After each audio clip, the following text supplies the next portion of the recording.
Hello everyone! Today we're going to talk about working conditions.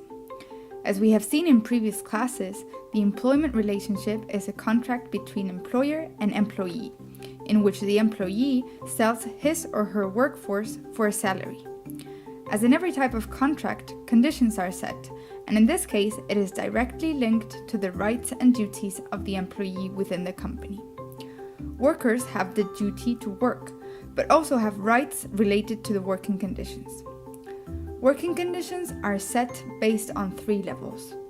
The bottom one is the state-set standards, which establish the minimum standards and conditions that every employee should have by contract. No contract or agreement can provide lower conditions than the standards. Above that, there's collective bargaining, which can be negotiated for a segment of workers or for the employees of a certain company. These conditions should always be above the minimum standards and provide the worker with a better situation.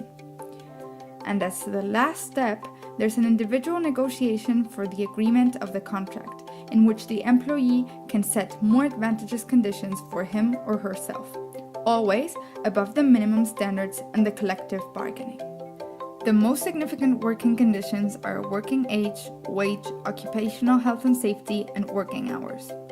In the case of working age, the minimum cannot be less than the age of completion of compulsory schooling, and it shall not be less than 15 years old. However, in some cases, national laws can permit persons of 13 to 15 years old to work if there are no risks at the workplace and won't stop them from attending school. Wages can be regulated either by the state or by sectors. The European Union has no legislation in this topic, and it is the state who has to decide as a political decision if it wants to set a statutory minimum wage as a minimum standard.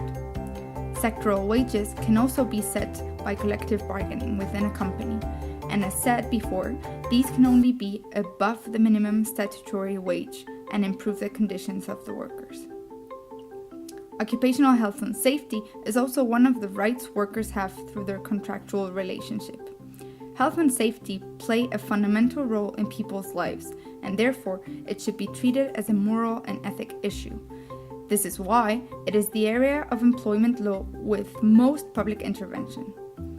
In this case, the European Union does have a legislation with some minimum standards regarding topics as vibration, noise, chemical agents, personal protective equipment, etc.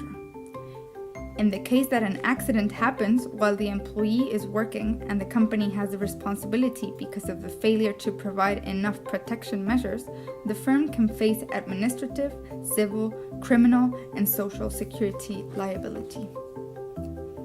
And last but not least, working hours. Working time should be treated as a health issue as well, as it can affect the employee physically and psychologically.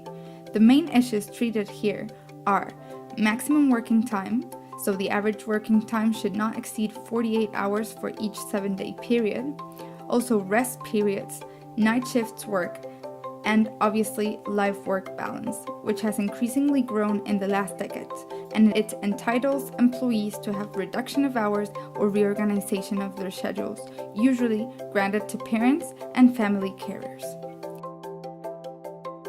Thank you.